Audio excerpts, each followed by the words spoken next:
দিগদর্শনের দর্শক বন্ধুরা, কয়েকদিন আগেই আদানি গোষ্ঠীকে নিয়ে বিশ্বজোড়া যে ঝড় ওঠে, সেই প্রেক্ষিতে একটি প্রতিবেদনের প্রথম পর্ব আপনাদের সামনে হাজির করেছিলাম।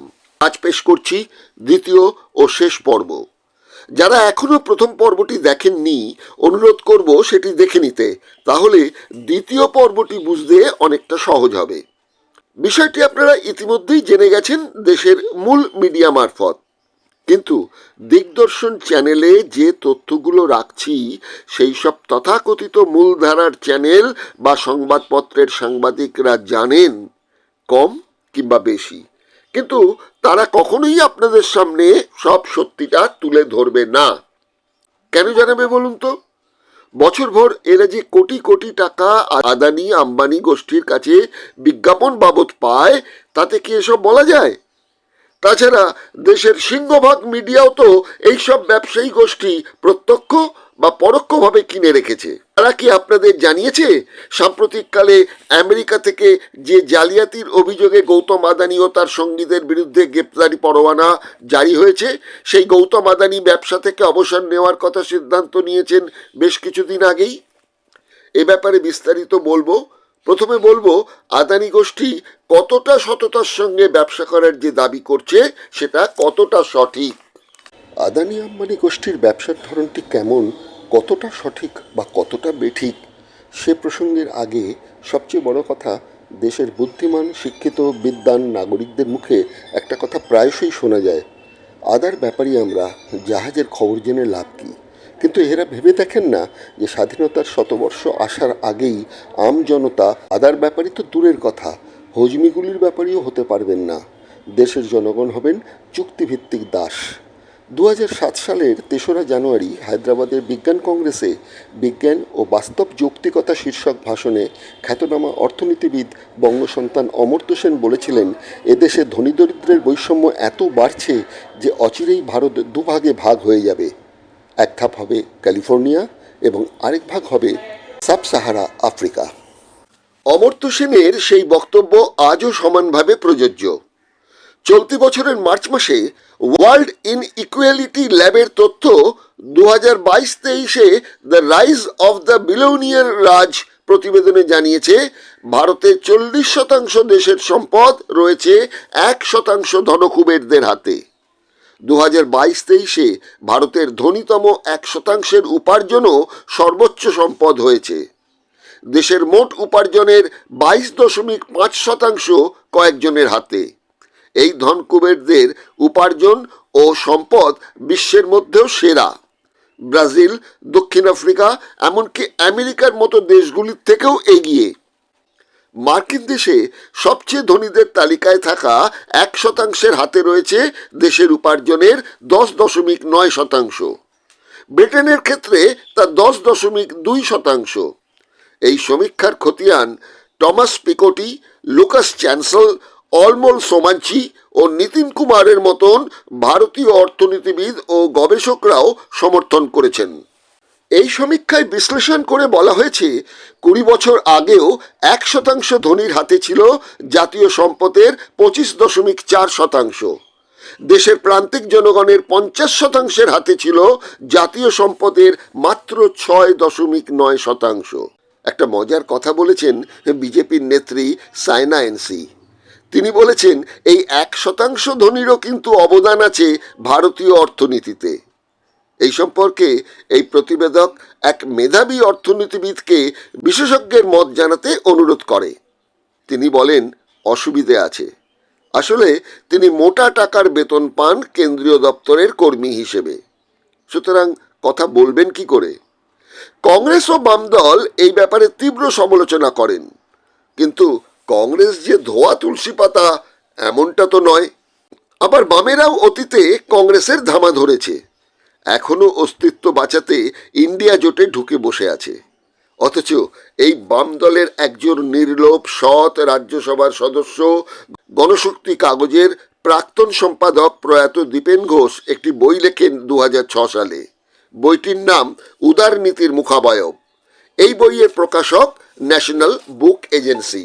দীপেন ঘোষ এই বইয়ের অসুখটা আরও গভীরে প্রবন্ধে 70 পৃষ্ঠায় লিখেছেন, national council of applied economic research প্রকাশিত ইন্ডিয়া হিউম্যান ডেভেলপমেন্ট রিপোর্ট 1999 থেকে জানা যায় যে গ্রামীণ ভারতের বেশিরভাগ মানুষের চূড়ান্ত বঞ্চনা খুবই বেশি।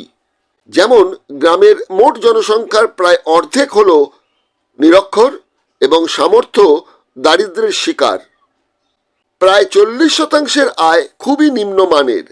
এরকম বহু তথ্যের প্রমাণ আছে যেখানে দেশের জনগণের শোষণের জন্য দায়ী জনা কয়েক ধনীকে শোষণের সুযোগ কংগ্রেসও প্রথম থেকে দিয়ে এসেছে এবং সব জেনে শুনেও বামেরা আড়াল করে রেখেছে।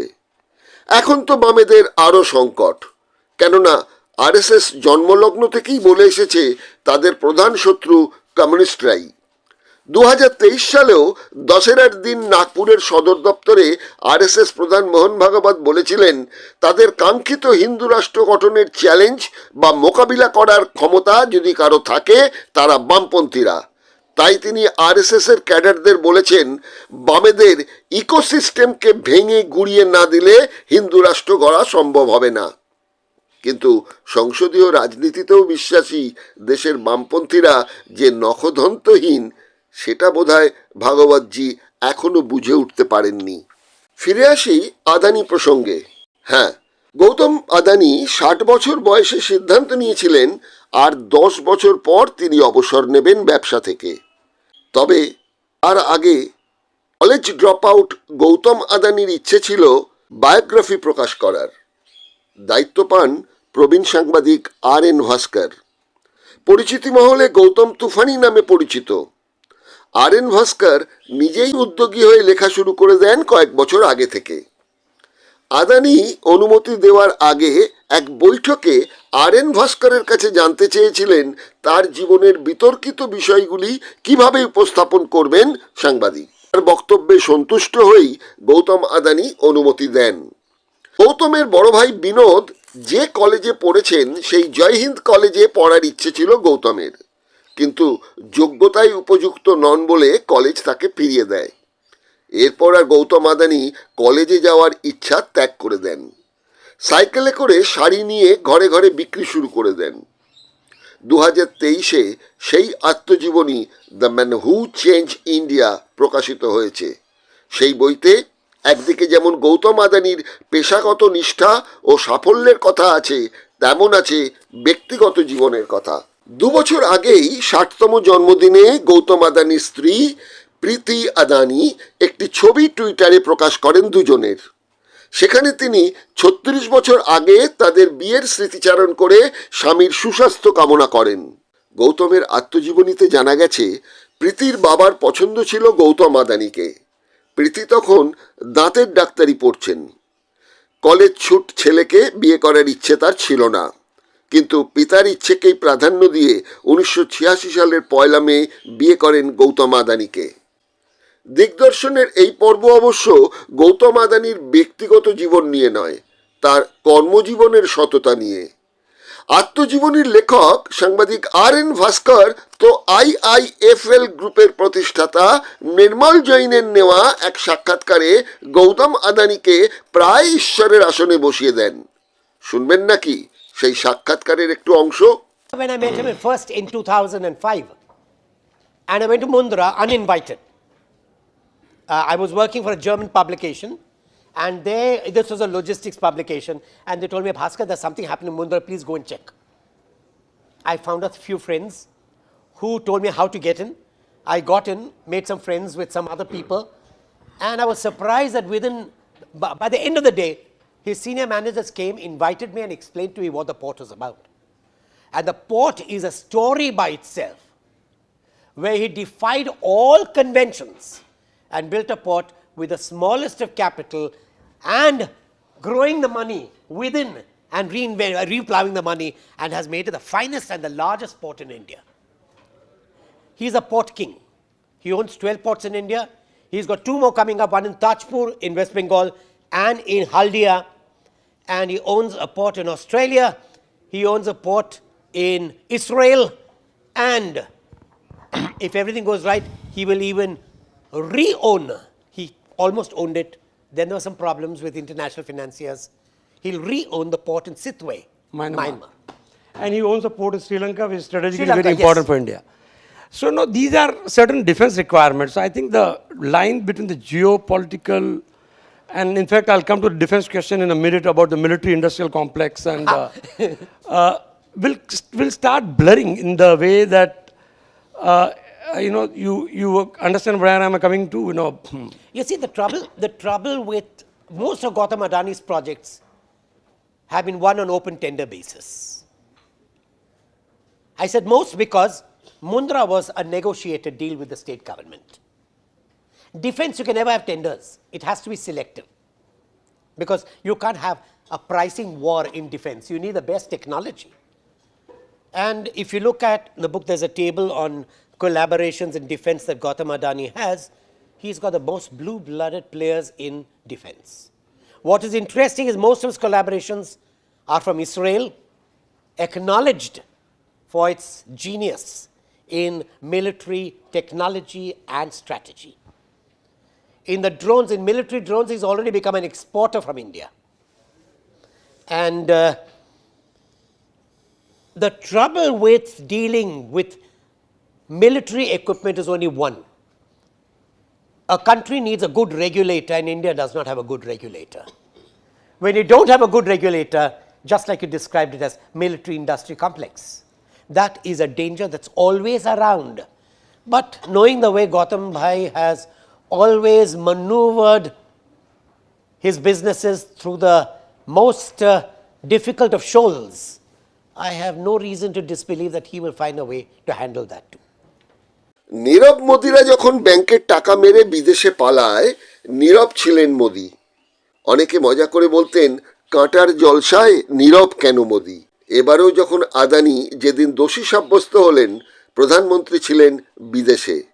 ভারতের বিকাশ নিয়ে অনেক ভাষণও দিয়েছেন, কিন্তু আদানির বিকাশ নিয়ে কিচ্ছুটি বলেননি।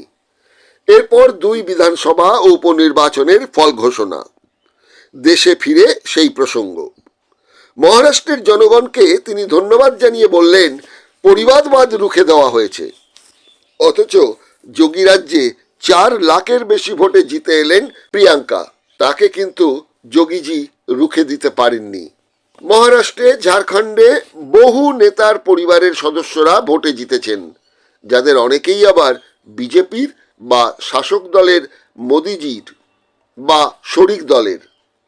মোদিজি সে কথা কিন্তু বললেন না, আর বললেন না আদানি বৃত্তান্ত।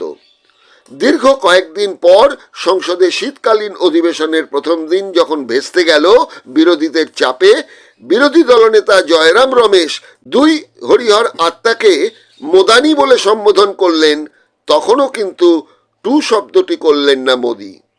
এদিকে কেনিয়া, বাংলাদেশ যখন আদানি গোষ্ঠী থেকে মুখ ফেরালো, ফ্রান্সের টোটাল এনার্জি জানালো ঘুষকাণ্ডের অভিযোগ যতক্ষণ না মিটছে আদানি গোষ্ঠীতে তারা আর লগ্নি করবেন না। তবে আদানি গোষ্ঠীও জানিয়েছে কুছ পরোয়া নেই। ধার শোধ করার টাকা ছাড়াও 55,000 কোটি টাকার বেশি হাতে আছে। অনেকেই প্রশ্ন করেন, এমনকি দিগদর্শন দর্শকদের অনেকেই কমেন্ট বক্সে জানতে চেয়েছেন, বিচারের আগে কি করে এক ব্যবসায়ীকে দোষী সাব্যস্ত করা হলো? খুবই সঙ্গত প্রশ্ন। 1965 সালের হেগ কনভেনশন এবং ভারত মার্কিন দেশের মিউচুয়াল লিগ্যাল অ্যাসিস্ট্যান্স ট্রিটি অনুযায়ী আদানি ও অভিযুক্তরা কেউ মার্কিন নাগরিক না হওয়ায় সেক্ষেত্রে সমন পাঠানোর কোনো অধিকার ইউএস সিকিউরিটিজ অ্যান্ড এক্সচেঞ্জ কমিশনের নেই। 2200 কোটি টাকা ঘুষ দেওয়ার সমন মার্কিন এই বিভাগকে পাঠাতে হবে কূটনৈতিক চ্যানেলের মধ্যে দিয়ে। কিন্তু রবিবারই ইউএস কর্তৃপক্ষ আদানির বাড়িতে পৌঁছে দেন সমন। 21 দিনের মধ্যে জবাব দিতে হবে 12 নম্বর বিধি অনুযায়ী। ইতিমধ্যে আদানিদের নতুন অস্বস্তি কাজ করছে। এদেশে বিশাল তেওয়ারি নামের এক আইনজীবী শীর্ষ আদালতে তদন্তের দাবিতে একটি মামলা করে বসেছেন। অবশ্য এটা ঠিক, আমেরিকার আইনি সংস্থার পক্ষে কিন্তু খুব সহজে বিচার শেষ করা সম্ভব হবে না, নানা আইনি জটিলতা থাকার জন্য। কিন্তু প্রশ্ন যেটা উঠছে, আদানি একজন ভারতীয় সফল ব্যবসায়ী, আমাদের গৌরব, এই কংগ্রেস, বাম ও আমেরিকার বামপন্থী অর্থনীতিবিদ ও আইনজীবীরা মিথ্যা চক্রান্ত করে ফাঁসাচ্ছেন ভারতকে ছোট করার জন্য, ভারতের অর্থনীতিকে দুর্বল করার জন্য। শুধু তাই নয়, বিজেপির বংশোদ্ভূতেরা সোশ্যাল মাধ্যমে আদানির গুণের কীর্তিও প্রচার করছেন বড় মুখ করে। কি প্রচার করছেন তারা? তারা লিখছেন, গত 5 বছরে আদানির যে গতিতে সফল ব্যবসায়ী হিসেবে উত্থান হচ্ছিল, 2024-এর শেষে তিনি হয়ে উঠতেন বিশ্বের 1 নম্বর ধনী। এটা ভারত বিদ্বেষী অনেকের পছন্দ নয়। মোদিজির মেক ইন ইন্ডিয়া স্লোগানে ভীত এই সব দেশ। তারা বাজার হারানোর চিন্তা করছেন। আর সব দেশেই রাহুল পাপ্পু মার্কা কিছু বিশ্বাসঘাতক আছে। প্রচার মাধ্যম তাদেরও হাতে আছে। ভারতে মূর্খের অভাব নেই। ভারতের মানুষ যেদিন বুদ্ধিমান হবে, সেদিন বুঝবে ভারতীয় শিল্পপতিরা ভারতের জনগণের কত বড় ভালো বন্ধু। এই পোস্ট তারা আবার 5টি গ্রুপে পাঠানোর জন্য অনুরোধ করেছেন। অবশ্য এই একটি ব্যাপারে কিন্তু এই প্রতিবেদকও একমত। ভারতের মানুষ অনেকেই রাজনীতির নামে যে ভ্রষ্টাচার চলছে এই বিষয়টি খুব ভালো করে বোঝেন না। একটা ভাষা ধারণা। যেদিন ভালো করে বুঝতে পারবেন, সেদিন কিন্তু বুঝবেন যে ভারতীয় রাজনীতিকদের গলায় বিত্তের বকলস পরিয়ে শিল্পপতিরা কত বড় ভারতের জনগণের বন্ধু। আসুন, আদানি গোষ্ঠী প্রকৃতই কতটা দেশের বন্ধু তার কিছু তথ্য দিয়ে পর্বটি শেষ করি। দিগদর্শনের দর্শক বন্ধু জানেন কি, বাঙালি তথা আন্তর্জাতিক মানের সাংবাদিক, প্রকাশক, তথ্যচিত্র নির্মাতা ও শিক্ষক পরঞ্জয় গুহ ঠাকুরতা বিভিন্ন সংবাদ মাধ্যমে বহু দিন ধরে কাজ করে আসছেন। 2016-তে তিনি যোগ দেন ইকোনমিক অ্যান্ড পলিটিক্যাল উইকলিতে। সেখানে তিনি সরকারি বদান্যতায় আদানি গোষ্ঠী কিভাবে উপকৃত হন সে ব্যাপারে একটি প্রবন্ধ লেখেন। ফলে তার বিরুদ্ধে আদানির পক্ষ থেকে একটি মানহানির মামলাও হয়। সংবাদপত্র কর্তৃপক্ষ চাপে পড়ে যান। পরঞ্জয় গুহ ঠাকুর তাকে বাধ্য করেন 18 জুলাই 2017-তে চাকরি থেকে বিদায় নিতে। এর আগেও এই শিরদাঁড়া সোজা করা সাংবাদিক পরঞ্জয় গুহ ঠাকুরতা আদানিতের পাওয়ার দুর্নীতি নিয়ে একটি প্রবন্ধ লেখায় আইনি নোটিশ পাঠিয়েছিল। এরপরও নানা জটিলতা, গ্রেপ্তার, মুক্তি। সুতরাং সেই কাগজ কর্তৃপক্ষ আর দায়িত্ব নিতে চাননি। ফলে চাকরি ছাড়তে হয় পরঞ্জয় গুহ ঠাকুরতাকে। ডিজিটাল মাধ্যমে পরঞ্জয়.in পাতা খুললে 5ই নভেম্বর 2024-এর একটি লেখা আপনারা পাবেন, যেটি লিখেছেন পরঞ্জয় গুহ ঠাকুরতা ও আয়ুষ জো। এরা লিখেছেন, প্রধানমন্ত্রী যে যে দেশে বিদেশ সফর করেছেন সেখানেই ঘুরপথে আদানির ব্যবসার জন্য দৌত্য করেছেন।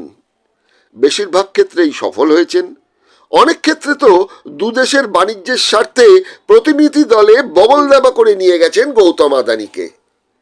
হিন্ডেনবার্গ ঘটনার পর কলকাতার প্রেস ক্লাবে সাংবাদিকদের সঙ্গে মিলিত হয়েছিলেন পরঞ্জয় গুহ ঠাকুরতা। এই প্রতিবেদকও সেখানে উপস্থিত ছিলেন। সেদিনের কিছু মুহূর্ত দেখুন। এটা নিয়ে একটু আমায় সময় দাও। তুমি ইস্ট ইন্ডিয়া কোম্পানির নাম তো আমি বলতে চাই যে বিড়লা গ্রুপ খুব বড় ছিল। The Birla group was widely diversified. So was the Tata group, so were the Ambanis. They had their presence in several industries. পুরো ভারতবর্ষে এবং ভারতবর্ষের বাইরে বিভিন্ন শিল্পে, বিভিন্ন কোম্পানিতে ওদের মালিকানা ছিল, ওদের নিয়ন্ত্রণ ছিল, ওদের একটা দখল ছিল। But nobody could ever match the spread of the Ambani Group in the country's economy. ভারতবর্ষের অর্থ ব্যবস্থায় যে এতগুলো জায়গায়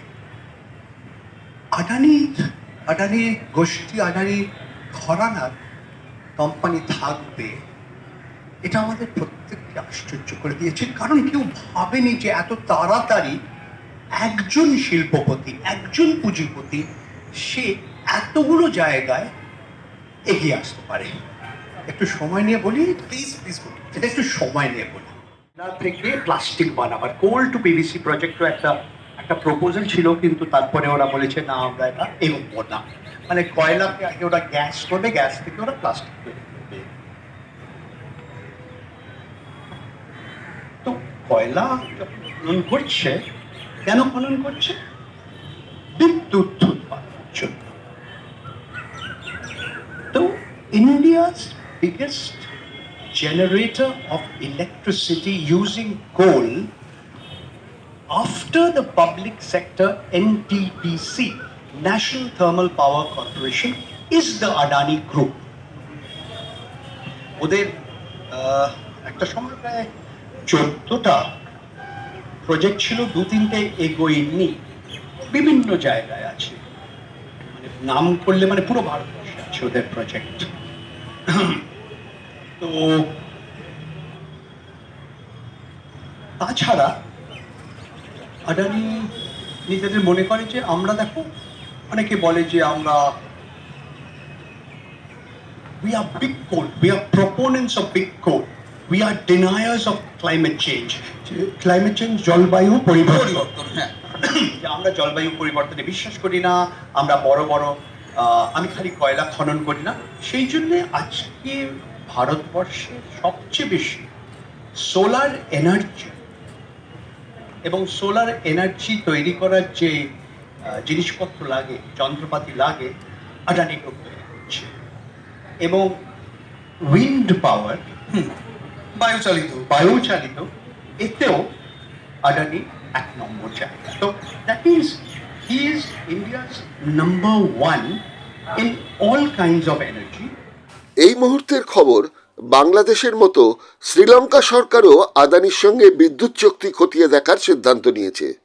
এমনটাই জানিয়েছেন শ্রীলঙ্কার সিলন ইলেকট্রিসিটি বোর্ডের মুখপাত্র পরাক্রম সিংহে। মনে রাখা দরকার, শ্রীলঙ্কায় কিন্তু সদ্য গঠিত হয়েছে বামপন্থী সরকার। বন্দর দখল ব্যবসায় আদানি হাত পাকানো কিন্তু এই শ্রীলঙ্কার কলম্বো বন্দর দিয়ে। এই প্রসঙ্গে পরাঞ্জয় গো ঠাকুরতা জানিয়েছেন, ইসিটি নির্মাণে শ্রীলঙ্কার পোর্টস অথরিটির হাতে 51% শেয়ার ও আদানি ও সহযোগী এক জাপানি সংস্থার হাতে ছিল 49% শেয়ার। কিন্তু শ্রীলঙ্কার সমস্ত রাজনৈতিক দল গণবিক্ষোভের ডাক দেয় দেশের বন্দর বিদেশিদের হাতে তুলে দেওয়ার বিরুদ্ধে। সে সময় নাকি মোদিজি শক্তি প্রকল্পের বরাত নিয়ে আদানিকে দেওয়ার জন্য বিশেষভাবে চাপ দেন শ্রীলঙ্কা সরকারকে। 2015-তে মোদি বাংলাদেশ সফরে গিয়ে এই আদানিদের ব্যবসার জন্য কিন্তু দৌত্য করেছিলেন। মাত্র মাস দুয়েকের মধ্যেই বাংলাদেশের সঙ্গে মৌস্বাক্ষর করেন আদানি। ইসরায়েলেও তাই। এই বিষয়ে বিস্তারিত আরেকটি কোনো পর্বে জানাবো। দুর্নীতির সাতকাহন নিয়ে আলোচনা করতে হলে বেশ কয়েকটি পর্ব বানাতে হবে। তবে এই পর্ব শেষ করছি এই বলে যে আমেরিকা কাণ্ডের জল অনেক দূর এগোবে। অনেক আগেই গৌতম আদানি সিদ্ধান্ত নিয়ে রেখেছেন যে 70 বছর বয়সে তিনি অবসর নেবেন। দায়ভার পুত্র, স্ত্রী ও ভাইপোদের হাতে দেবেন। তার 2 পুত্র করণ ও জিৎ, ভাইয়ের ছেলে প্রণব, সাগর, এদের হাতেই থাকবে ভোজ্য তেল থেকে বিমানবন্দরের ব্যবসা পর্যন্ত। কারণ আদানি ইউএস থেকে অর্থনীতির স্নাতক, এখন বন্দর ব্যবসা দেখছে। গৌতম আদানির কনিষ্ঠ পুত্র Jeet Pennsylvania engineering and applied সায়েন্সে পড়া শেষ করে ব্যবসায় আসে 2019 সালে। বেসরকারি বিমানবন্দর নেটওয়ার্ক প্রযুক্তি সামলান তিনি। ভাইপো সাগর আদানি 2015-তে ব্যবসায় আসেন। তিনিও ইউএসের অর্থনীতির স্নাতক। তিনি আদানি গ্রিন এনার্জি দেখেন।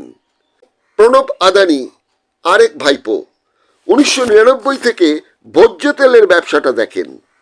আমেরিকার বোস্টন ও হার্ভার্ড ম্যানেজমেন্টের ছাত্র।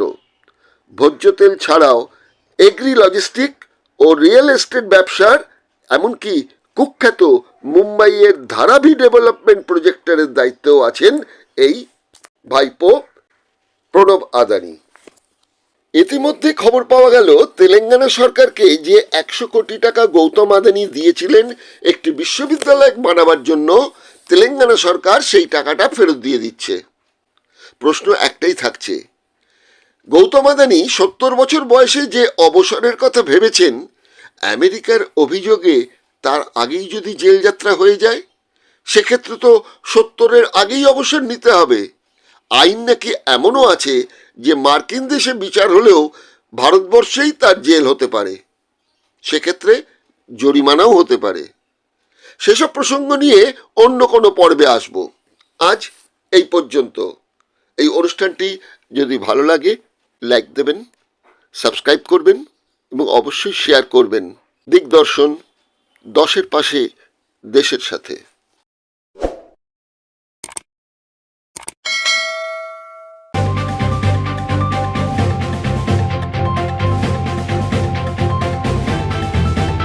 রংহীন সংবাদ আর অজানা তথ্যের জন্য দেখুন দিগদর্শন, 10-এর পাশে, দেশের সাথে।